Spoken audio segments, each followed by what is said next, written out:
From Meryl Streep to rocker Brian Ferry, Lily Tomlin over here, the beautiful Isabella Rossellini. And it's interesting, her photographs really seem to leap off a page because she's so inventive. She uses different backdrops and perhaps costumes to bring out a different side of a star's personality. Well, this next story is about a New England artist who also has an interesting background.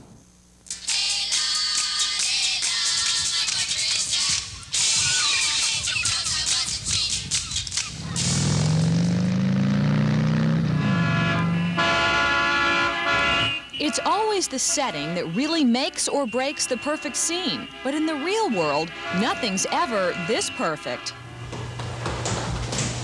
That's when William Rogers rolls up with his solution for finicky photographers who seek that perfect background. They don't have to worry about anything, from weather to the day ending, whatever problems a photographer might have on location. He doesn't have that in the studio.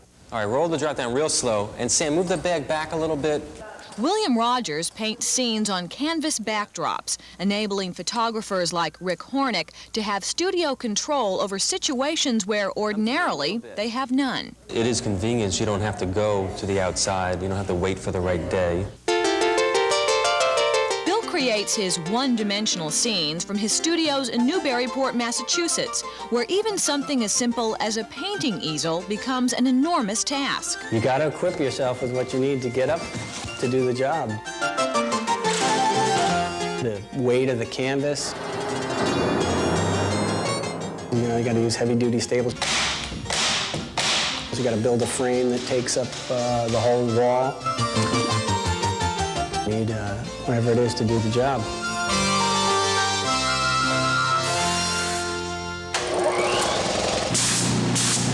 With the typical background of just another struggling artist trying to start a career. I had no job. I didn't know what I was going to do as an artist. I'd gone to 4 years of art school and standing out in the streets, what should I do here? Bill Rogers sent a photo of his paintings to some photographers, and suddenly... Phone was ringing. People were calling up and asking me, you know, can we see your portfolio? And I didn't really have one. I just said, well, you know, I don't have a portfolio, but I'll paint whatever you want.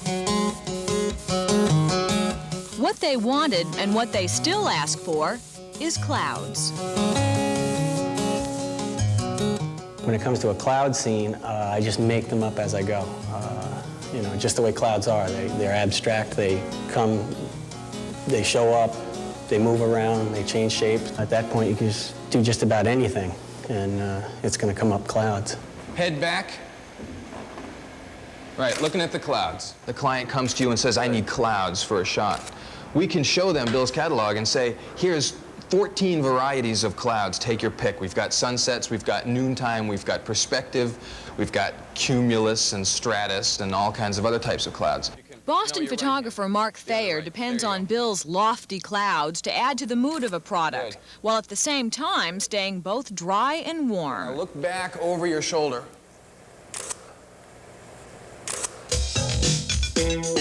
Bill does a good deal more than just clouds. His canvases range from city skylines to the Swiss Alps.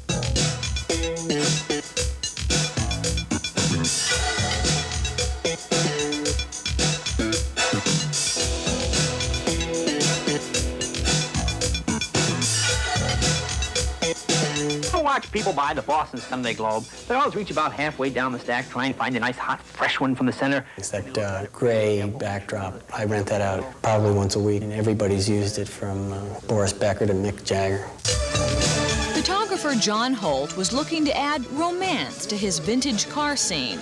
We have a vintage car from the 50s, and basically we're not interested in just a picture of the automobile. We're trying to create a feeling, and the backdrop reinforces that. Without it, it just wouldn't work. The gratification comes in how people respond to it. They go, I can't, my mother would be the best example, and she still to this day doesn't, you know, believe, or it takes a lot of explaining to her how much of a particular thing I've painted.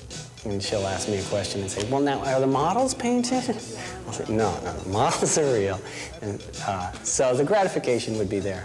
Real or not, William Rogers backdrops command a rental fee of $400 a day, and they're fooling the best of eyes, providing a window to a world of clouds, cities, mountains, and whatever else Bill can reduce to the size of his 20 by 20 foot studio. I love to paint. I really love to paint, and I like this business. It's what I set out to do, and paint and canvas are just materials that I just love. In the past,